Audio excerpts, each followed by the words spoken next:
আজকে বাড়ির কাজ কতদূর কি হলো চলো তোমাদের সাথে শেয়ার করি। তো হ্যালো এভরিওয়ান, গুড মর্নিং। কেমন আছো তোমরা সবাই? আশা করি তোমরা সবাই অনেক ভালো আছো, আমিও ভালো আছি। আবারও হাজির হয়ে গেলাম নতুন একটা মিনি ব্লগ। সকাল সকাল স্নান করে পূজাটা সেরে নিলাম। সেরে নেওয়ার পর নিচে চলে আসি এবং নিচে চলে আসার পর দেখি যে মিস্ত্রি দাদারা চলে এসেছে। আজকে এসেছিল একজন মিস্ত্রি এবং একজন লেবার। তারা এসে তাদের কাজটা আমি বলে দিই যে হাজবেন্ড এটা এটা তোমাদেরকে করতে বলেছে, তারা সেই হিসেবে কাজে লেগে পড়ে। আর আজকে রান্নাবাড়ির দায়িত্ব পড়েছিল আমার। আর মাছ কিনা হয়েছিল, মাছটা আমাদের বাড়ির সামনে যারা বিক্রি করতে আসে সেখান থেকে নেওয়া হয়েছে। আজকে বাজারে যাবে না, যার জন্য মা বলল যে বাড়ির সামনে যে বিক্রি করতে আসে তাদের কাছ থেকে বাটা মাছ নিয়ে। তো মা কিনে রেখে দিয়েছিল, ঘুম থেকে আমি উঠে রেখে মা মাছ কিনে রেখে দিয়েছে। তারপরে খাওয়া দাওয়া সেরে নেওয়ার পর হাজবেন্ড এসেছিল। হাজবেন্ড আজকে কাজ থেকে আসতে দেরি করে, তো সেও আসার সময় ওকে বলে দিয়েছিলাম যে তুমি আসার সময় ক্লাম নিয়ে আসবে।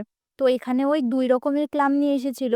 একটা দরজার জন্য সাইজটা একটু বড় এবং জানলার জন্য সাইজটা একটু ছোট। তো পরে মিস্ত্রি দাদারা বলল যে ছোট সাইজটাই সব ক্ষেত্রে রাখবে, না হলে ইটগুলো আরো ভাঙতে হবে। আর আমরা না ইট ভাঙার রিস্ক একদমই নিলাম না, কারণ অনেক ইটের মানে পাঁচিলের উপর অনেক রেনি হাতুড়ি দিয়ে বাড়াবাড়ি করা হয়েছে। তো যার জন্য ভাবলাম যে না, ছোট সাইজটাই নিয়ে আসা হলো। আর আমাদের যে সামনের জানলাটা আছে সেই জানলাটাতে আজকে হচ্ছে ফ্লেম দিয়ে সেট করে দেবে, কিন্তু জাম করবে না জিনিসটা, কিন্তু একদম পারফেক্ট ভাবে সেট করে দেবে। আর হচ্ছে মার্শালের যে জায়গাটা আছে না, মার্শালের জায়গাটা এখানে হচ্ছে একটু দুরমুশ করে নেবে। দুরমুশ করে নেওয়ার পর এখানে ঢালাই দিয়ে দেবে। তো এখানে রান্নাঘরের যেটা জানলা সেখানে এটা সাইজটা নিচ্ছিল যে কোথায় ক্লাম বসানো হবে।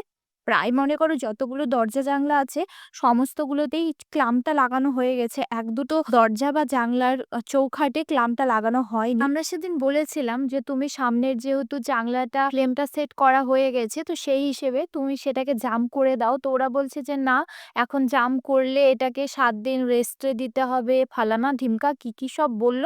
তো তারপরে বললাম যে ঠিক আছে, তাহলে তুমি যতগুলা দরজা জানলাগুলো আছে সবগুলোতে মাপ নিয়ে ক্লামগুলো সেট করে দাও। হাসব্যান্ড ছিল কাছে, মানে ওদের সাথে হাসব্যান্ড ডেকে সমস্ত কিছু কাজগুলো করিয়ে নিচ্ছি। তারপরে এগুলো করার পর হাসব্যান্ডকে খাবারটা দিয়ে দিয়েছিলাম যে এরা কাজ করছে, এরা ততক্ষণ করুক, তুমি ততক্ষণ খাবারটা খেয়ে নাও। তো ওকে খাবারটা দিয়ে দিই, ওই খাবারটা খেয়ে নেয়। খেয়ে দিয়ে মিস্ত্রি দাদারাও ছিল যারা, তারাও খাবারটা খেয়ে নিয়েছিল। আর আমাদের এখানে না এই বৃষ্টি বাদলের দিন এতটা পরিমাণে মশা হচ্ছে যে তোমাদেরকে আর কি বলবো, একদম ধারণার বাইরে। আর ছাদে আসলেও মশা, সব জায়গাতে মশা, মশা ছাড়া কোনো উপায় নেই। তারপরে এটা লাস্টে ঢালাই দিয়ে দিয়েছিল। ঢালাই দিয়ে ওরা চলে যায়, ওদেরকে চা বিস্কুট খাওয়ার কথা বলি, তো বলছে যে না, খাবে না। তো তারপরে আমি চুল টুল বেঁধে ছাদে চলে এসেছিলাম। আমার হাসবেন্ড না কয়দিন ধরে লিচু নিয়ে এসেছিল, এটা আমার ভাগের লিচুটা। মা এবং হচ্ছে ওই ২ জনাই খেয়ে নিয়েছিল, আর আমি খাবো করে দেখো কেমন নষ্টর মতো হয়ে গেছে।